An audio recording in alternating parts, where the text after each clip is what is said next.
maintenant parler du livre Birima, ce livre qui poursuit l'histoire du manager Birima, un entrepreneur audacieux qui, en pleine pandémie de Covid-19, démissionne de son poste de directeur commercial pour suivre une voie inédite. Plutôt que de céder à l'incertitude, il voit la crise comme une opportunité et investit dans les secteurs jugés risqués ou négligés.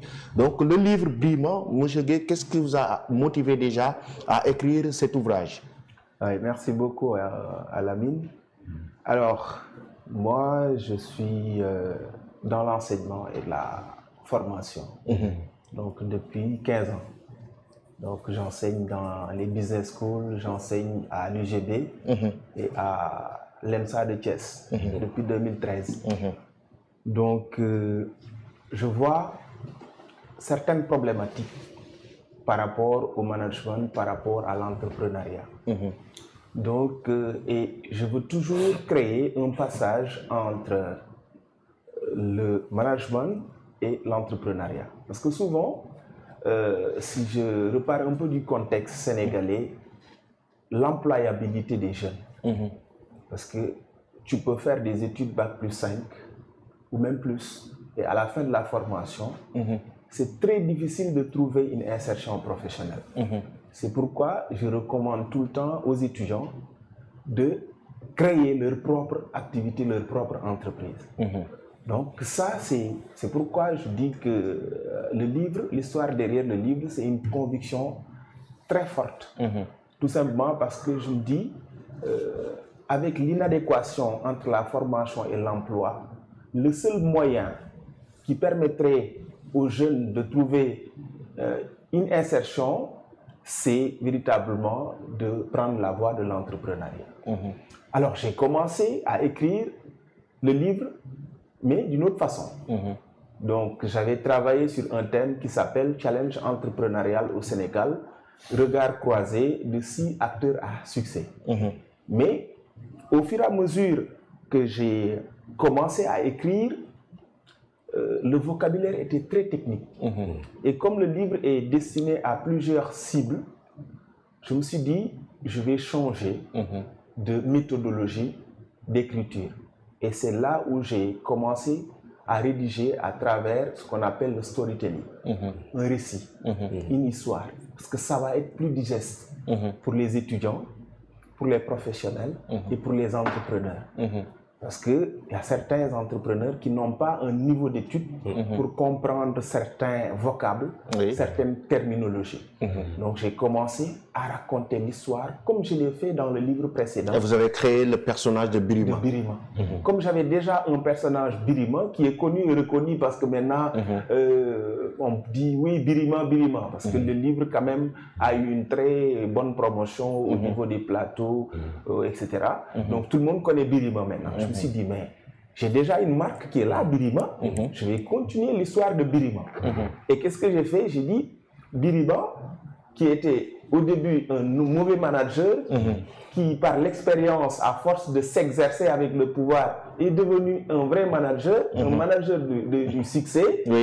Alors, qu'est-ce que j'ai fait? J'ai dit, Birima, en pleine pandémie, démissionne de son poste de directeur commercial et se lance dans l'entrepreneuriat. Donc, et c'est ça le début de l'histoire. Et aujourd'hui, on parle de l'entrepreneuriat. Donc, le gars Birima, qui est un manager, quitte son poste pour aller dans l'entrepreneuriat, c'est un risque. Aujourd'hui, beaucoup d'employés ne pensent même pas quitter le poste pour aller dans l'entrepreneuriat. Ça, c'est un gros risque. Oui, c'est un risque. Parce que l'entrepreneuriat, c'est le risque, et toujours risqué. C'est pourquoi dans la première partie du livre, je parle de rêve contre la tempête. Parce que quand il a décidé de démissionner pour se lancer dans l'entrepreneuriat, la famille était contre, les amis étaient contre. Et les premiers contacts, ce n'était pas facile pour lui. Il avait perdu la confiance. Mais à force de persévérer, comme on dit, on finira toujours par bâtir l'édifice de soi-même. Donc, dans ce livre, on doit apprendre la résilience, on doit apprendre la persévérance, le leadership. Et aujourd'hui, une qualité qui est véritablement un facteur clé de succès pour les entrepreneurs, c'est l'attitude mentale positive. Et je l'ai dit dans le livre, l'attitude mentale positive comme carburant du succès. Comme carburant du succès. Donc, moi aujourd'hui, ce que je dis, c'est pas facile de démissionner et de se lancer dans l'entrepreneuriat. Mais certains cadres quand même doivent apprendre à se réinventer. Le salariat, c'est bien, chaque mois tu reçois ton salaire. Il y a la sécurité. Il y a la sécurité. Mais à un moment donné, il faut sortir des chantiers battus, comme on dit. Think outside the box. Donc, sortir de sa zone de confort. Et lui, il a vu, au moment où tout le monde pensait qu'il y a une crise, il n'y avait que des risques, lui, il voyait que des opportunités. Et un bon entrepreneur, c'est quelqu'un qui doit faire une veille, qui doit faire l'observatoire de l'environnement pour détecter les opportunités. Au moment où les gens pensent menace, lui, il a vu une opportunité, il l'a exploitée. Et après, il a réussi quand même à devenir leader dans son secteur. Il semble que ce livre est venu à son heure, parce qu'actuellement, au Sénégal, on a vu avec cette grosse vague de licenciements, on parle souvent que de reconversion professionnelle, de sortir des sentiers battus. Maintenant, aujourd'hui, par rapport à ce personnage-là de Birima, c'est quoi le message que vous voudrez faire passer à la jeunesse? Oui, le message est très simple. C'est que on peut réussir dans la vie en prenant la voie de l'entrepreneuriat. Et d'ailleurs, je l'ai illustré par une autre partie, parce que moi, c'est comme ça que j'écris mes livres. Il y aura toujours une partie storytelling, une partie où je mets en avant des entrepreneurs sénégalais qui sont partis de rien et qui ont réussi. Donc, par exemple, quelqu'un qui veut se lancer dans l'entrepreneuriat, il va bien sûr lire l'histoire de Birima, qui a démissionné en pleine pandémie, mais qui a quand même mis en place un certain nombre de stratégies entrepreneuriales pour réussir.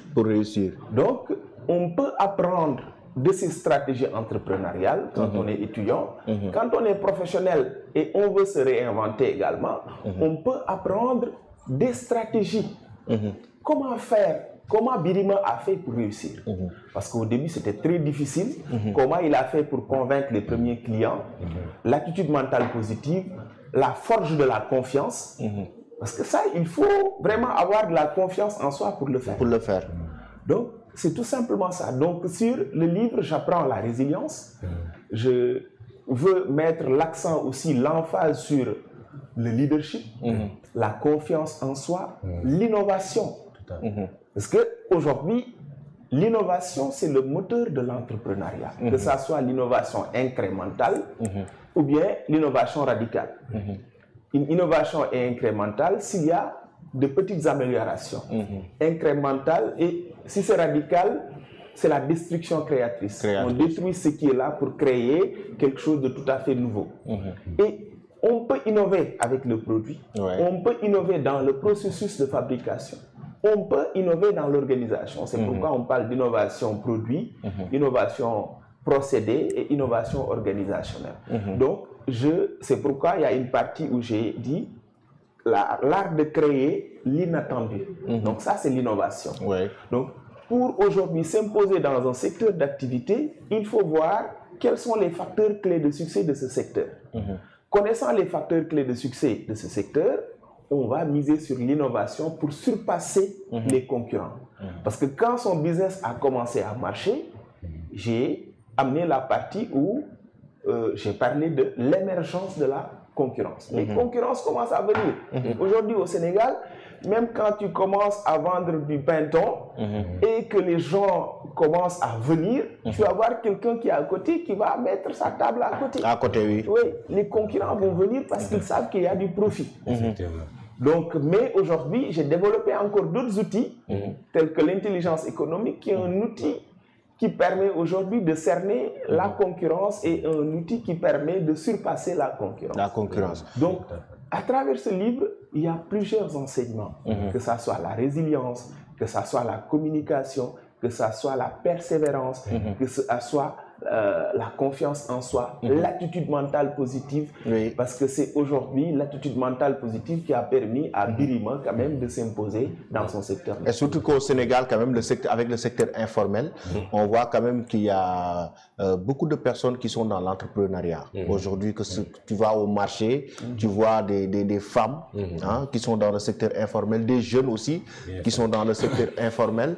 Regarde, beaucoup de nos parents guinéens qui se sont installés au Sénégal sont dans l'entrepreneuriat. Beaucoup de jeunes, malheureusement, l'entrepreneuriat, on l'apprend ici au Sénégal à l'université, alors que même au niveau du cursus scolaire, on devait commencer à intégrer dans le programme cursus scolaire l'entrepreneuriat dès le bas âge pour des jeunes élèves qu'ils commencent vraiment à entreprendre, parce qu'aujourd'hui aux États-Unis c'est ce qu'ils ont développé.